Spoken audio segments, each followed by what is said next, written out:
bandied about in the MVP conversation, but all four of us had votes this year, and that is how we voted. Our ballots were due on Monday. Jalen and I both voted for Nikola Jokic as the league MVP.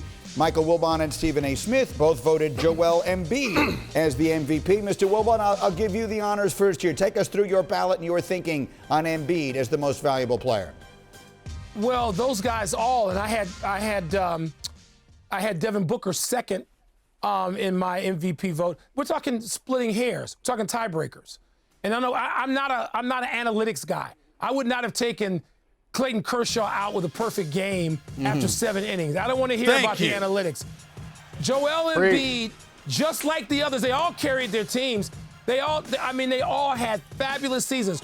We're talking about tiebreakers. And Joel Embiid had to play without a guy that was supposed to be central to what he was doing all season, and Ben Simmons.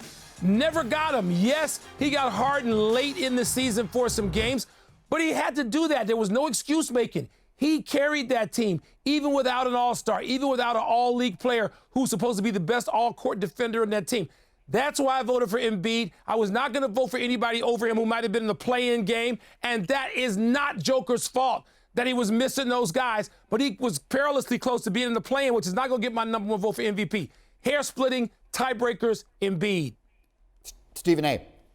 Oh, it was Embiid for me. I think that you have to take into consideration the fact that not only did you not have Ben Simmons, you were carrying the city. You were basically saying, I'm here. This guy quit on us, and I'm here to carry the load. And he did it in every way. He was in shape. He was ready. He was focused. He averaged 30 and 11. Last 15 or 16 games, 40 and 30-point games every single night. He was absolutely sensational. Jokic and all of these guys, like you said, it was that close. It was a tie. But when I think about what Joel Embiid had to endure because of Ben Simmons, that did it for me.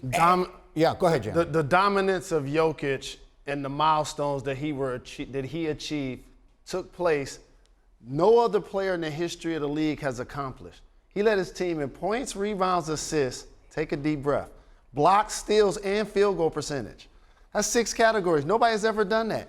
2,000 points, 1,000 rebounds, 500 assists. Right. No one has ever done that. And he also was playing without Murray and Michael Porter Jr. for most of the season. Totally right. But remember, the Western Conference was weaker this year, number one. And number two, up until the last day of the season, the Sixers were in position for a number 2 seed in the entire conference. I take that into consideration as well. Thanks for watching ESPN on YouTube. For live streaming, sports, and premium content, subscribe to ESPN+.